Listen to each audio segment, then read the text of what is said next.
चलिए जानते हैं आज देश और दुनिया की सिलेक्टेड काम की और महत्वपूर्ण 25 बड़ी खबरों को सिर्फ 10 मिनट में। पर अभी तक आपने इस वीडियो को लाइक नहीं किया है तो लाइक कर दें और इस चैनल को सब्सक्राइब भी कर लीजिए। एमपी में आर्मी की ट्रेन डिरेल करने की साजिश, ट्रैक पर डेटोनेटर बिछाए, पहले ही ब्लास्ट हुए। कानपुर में फिर ट्रैक पर मिला सिलेंडर।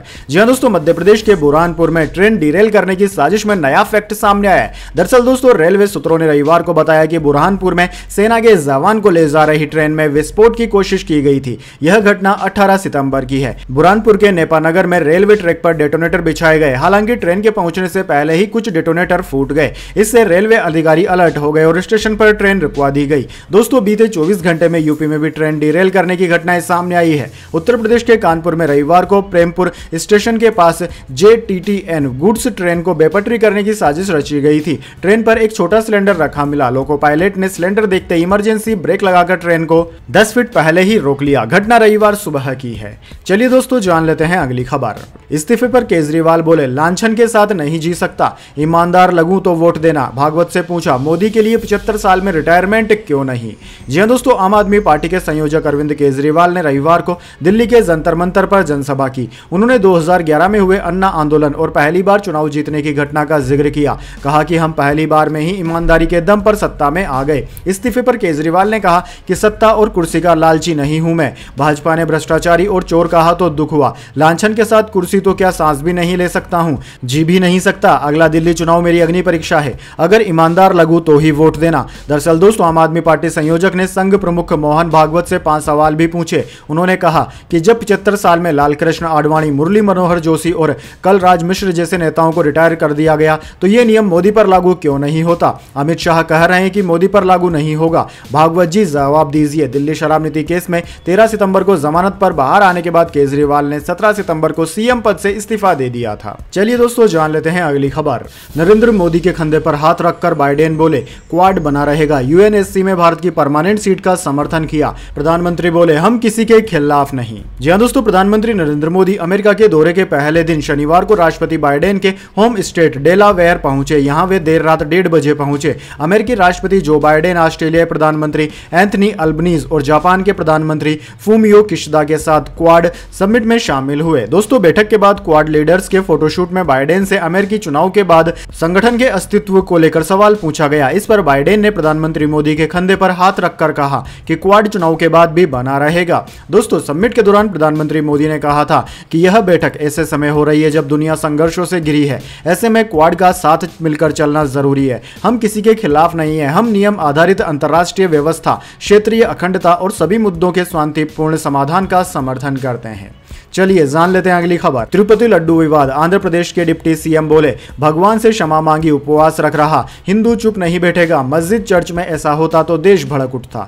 जी हां दोस्तों, आंध्र प्रदेश के श्री वेंकटेश्वर स्वामी मंदिर तिरुपति मंदिर में प्रसादम यानी कि लड्डुओं में जानवर की चर्बी मामले में आंध्र प्रदेश के डिप्टी सीएम पवन कल्याण ने कहा कि जब हिंदू मंदिरों को अपवित्र किया जाता है तो हम चुप नहीं रह सकते। अगर ऐसा मस्जिदों या चर्चों में होता तो देश में गुस्सा भड़क उठता। इसके साथ ही दोस्तों, पवन कल्याण ने रविवार से 11 दिन की प्रायश्चित दीक्षा भी शुरू कर दी है। इस दौरान वह उपवास करेंगे। पवन ने कहा कि मुझे अफसोस है कि मैं मिलावट के बारे में पहले क्यों नहीं पता लगा पाया। मुझे दुख हो रहा है, इसके लिए प्रायश्चित करूंगा। चलिए दोस्तों, जान लेते हैं अगली खबर। बिहार पुलिस महकमे में बम्पर बहाली, 1,23,000 पदों पर होगी नियुक्ति। नीतीश सरकार का बड़ा गिफ्ट। जी हां दोस्तों, बिहार के युवाओं के लिए एक बड़ी और अच्छी खबर सामने आई है। दरअसल दोस्तों, बिहार सरकार के पुलिस महकमे में सेवा देने की इच्छा रखने वाले युवाओं को जल्द ही बड़ी खुशखबरी मिल सकती है। दरअसल दोस्तों, बिहार सरकार राज्य में बड़े पैमाने पर पुलिसकर्मियों को बहाली करने जा रही है। जानकारी के अनुसार बिहार पुलिस डिपार्टमेंट में अभी भी कई पद खाली है। ऐसे में नीतीश सरकार जल्द ही इन पदों पर बहाली प्रक्रिया शुरू कर युवाओं को बिहार विधानसभा चुनाव 2025 से पहले बड़ा गिफ्ट दे सकती है। चलिए जान लेते हैं अगली खबर। महाराष्ट्र में बीजेपी का हो जाएगा सफाया, MVA को समर्थन देने पर भी सत्यपाल मलिक ने दिया जवाब। जी हां दोस्तों, जम्मू कश्मीर के पूर्व राज्यपाल सत्यपाल मलिक बीजेपी के चुनावी प्रदर्शन को लेकर बड़ी भविष्यवाणी कर रहे हैं। दरअसल दोस्तों, सत्यपाल मलिक ने कहा कि महाराष्ट्र विधानसभा चुनाव में बीजेपी का सफाया हो जाएगा। इसके साथ ही उन्होंने कहा कि वह महाराष्ट्र विधानसभा चुनाव में विपक्षी महाविकास आघाड़ी MVA के लिए प्रचार करेंगे। जम्मू कश्मीर का विशेष दर्जा खत्म करने में अहम भूमिका निभाने वाले सत्यपाल मलिक ने मुंबई में शिवसेना UBT के नेता और महाराष्ट्र के पूर्व मुख्यमंत्री उद्धव ठाकरे के आवास पर जाकर उनसे मुलाकात की। इस मुलाकात के बाद मलिक ने रविवार को पत्रकारों से भी बात की।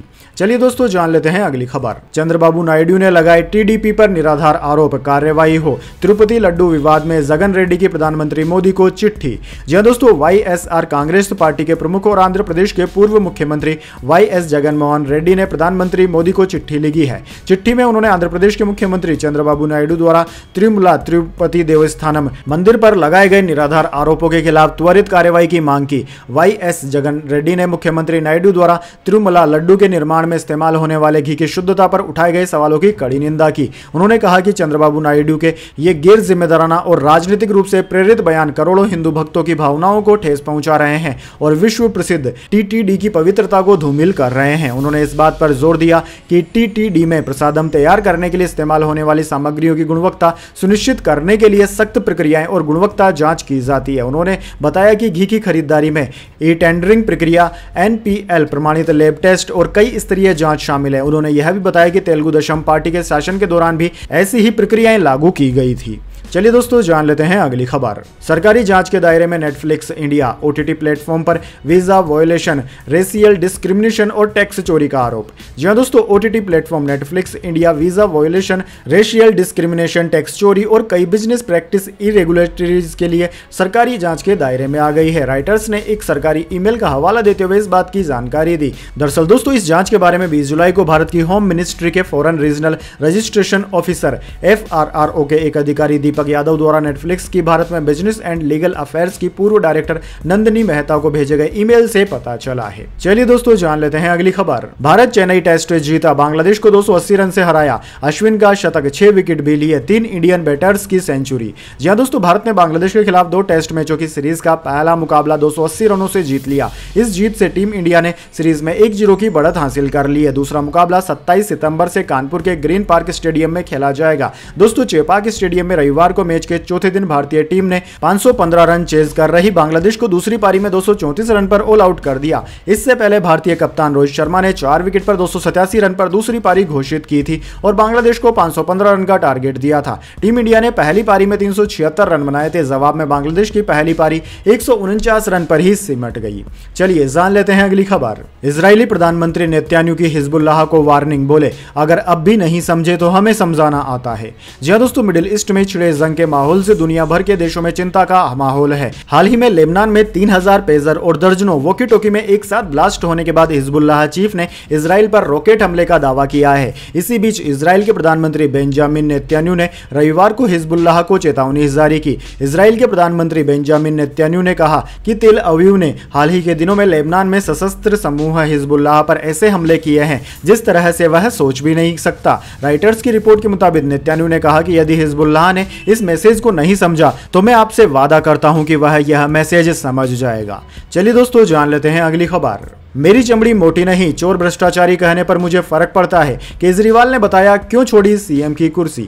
जी हां दोस्तों, दिल्ली के जंतर मंतर पर आम आदमी पार्टी ने जनता की अदालत कार्यक्रम का आयोजन किया। इस कार्यक्रम को संबोधित करते हुए केजरीवाल ने कहा कि 4 अप्रैल 2011 का दिन था जब भ्रष्टाचार विरोधी अन्ना आंदोलन शुरू हुआ था। हम ईमानदारी से सरकार चला रहे थे, जनता को सुविधाएं दी, बिजली फ्री दी, पानी फ्री किया, महिलाओं के लिए बस फ्री की, बुजुर्गों को फ्री में तीर्थ यात्राएं करवाई, अस्पताल, मोहल्ला क्लिनिक और शानदार स्कूल बनाए। 10 वर्षों तक ईमानदारी से काम किया तो नरेंद्र मोदी को लगने लगा कि इनसे जीतना है तो ईमानदारी पर चोट करो, इसलिए उन्होंने हम पर भ्रष्टाचार के झूठे आरोप लगाए, हमारे मंत्रियों और नेताओं को चुन चुनकर जेल में डाला। अरविंद केजरीवाल ने अपने संबोधन में दिल्ली के मुख्यमंत्री पद से अपने इस्तीफे का जिक्र करते हुए कहा कि मैंने इस्तीफा इसलिए दिया क्योंकि सीएम की कुर्सी की भूख नहीं है मुझे पैसे नहीं कमाने, हम देश की राजनीति बदलने के लिए आए थे, मैं नेता नहीं हूं, मेरी मोटी चमड़ी नहीं है। भाजपा वाले जब मुझे चोर और भ्रष्टाचारी कहते हैं तो मुझे फर्क पड़ता है, दुख होता है। मैं आज इसलिए यहां आया हूं क्योंकि मैं अंदर से पीड़ित और दुखी महसूस कर रहा हूं। थोड़े दिन में मुख्यमंत्री आवास भी छोड़ दूंगा।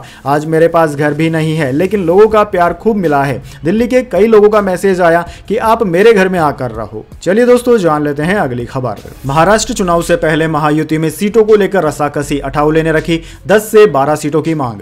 जी हां दोस्तों, महाराष्ट्र चुनाव को लेकर सहयोगी पार्टी आरपीआईए के प्रमुख रामदास अठावले की प्लानिंग से एक बार फिर बीजेपी की सिरदर्दी बढ़ सकती है। दरअसल दोस्तों, अठावले ने चुनाव को लेकर अपना रुख साफ कर दिया है और एक बयान में कहा है कि आगामी महाराष्ट्र विधानसभा चुनाव में कम से कम 10 से 12 सीटों पर चुनाव लड़ना चाहती है।